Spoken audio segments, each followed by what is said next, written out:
Welcome to Dairy Judging 101. I am Dr. Catherine Knowlton, a professor in the Department of Dairy Science at Virginia Tech. We're creating a sequence of short recordings covering the basics of judging dairy cattle. This particular recording covers an aspect of judging that I think is most important, but that a lot of students just don't like, and that is presenting oral reasons. So why do we give reasons? For most of you, I suspect that giving reasons is something you do because you have to, because your 4-H leader or your judging coach, your mom, your dad, your older brother, your older sister said, oh, you've got to do it, it'll be good for you, we had to do it, you have to do it also. And I think that's how I started out when I was judging. But what I've learned is that giving oral reasons is probably the most important part of judging cows. Why do I say that? Well, let's back up a little bit and let's talk about why we judge cows at all. When I was first starting judging, for me the attraction was that we got to judge a lot of pretty cows.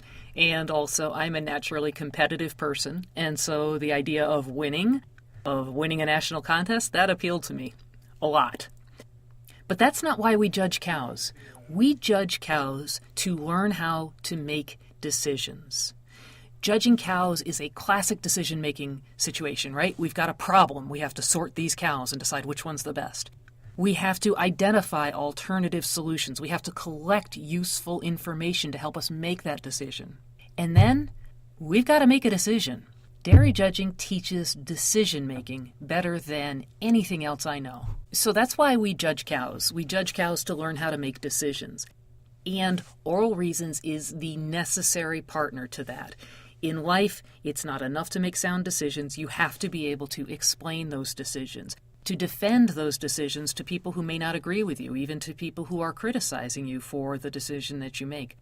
I use this skill every day in my personal life. I use it in my work life, in deciding who to hire and deciding who to fire, and in explaining and defending these decisions.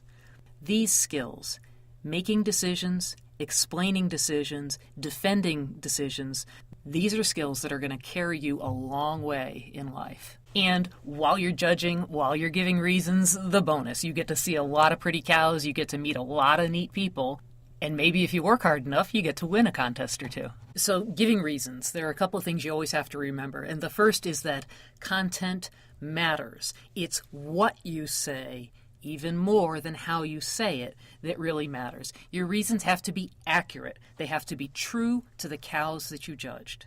They have to be complete. They have to be well organized, with the most important differences in a pair of cows presented first. Content matters. When you have good content, how you deliver that content matters.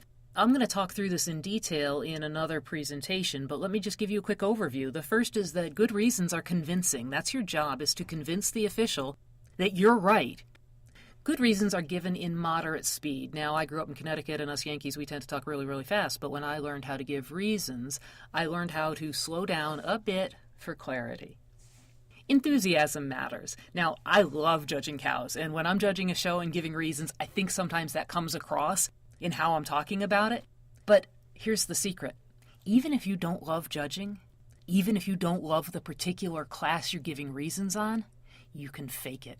You can sound enthusiastic even when you're not, and it'll make a big difference. You need to use proper terminology, you need to use correct grammar, clear enunciation is important. And with experience, you'll develop your own personal style.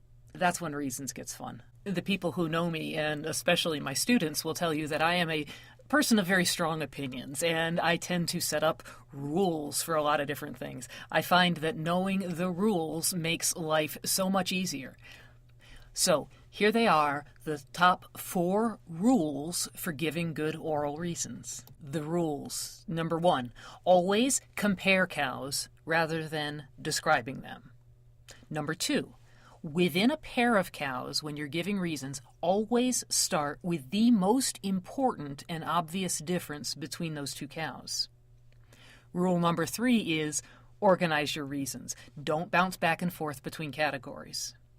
And rule number 4 is be specific. Be very specific, and then be even more specific. So in this presentation, we've talked about why we judge cows, about why oral reasons are so important, and I've given you an overview of the 4 rules for giving good oral reasons.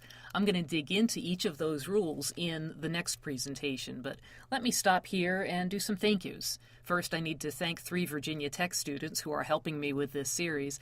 They are Kara Wolhusian, Hannah Van Dyke, and Chelsea Abbott. Also, thank you to Hoard's Dairymen for their support of this project. And always, thank you to the dairy farmers across the United States for their support of our judging team and yours.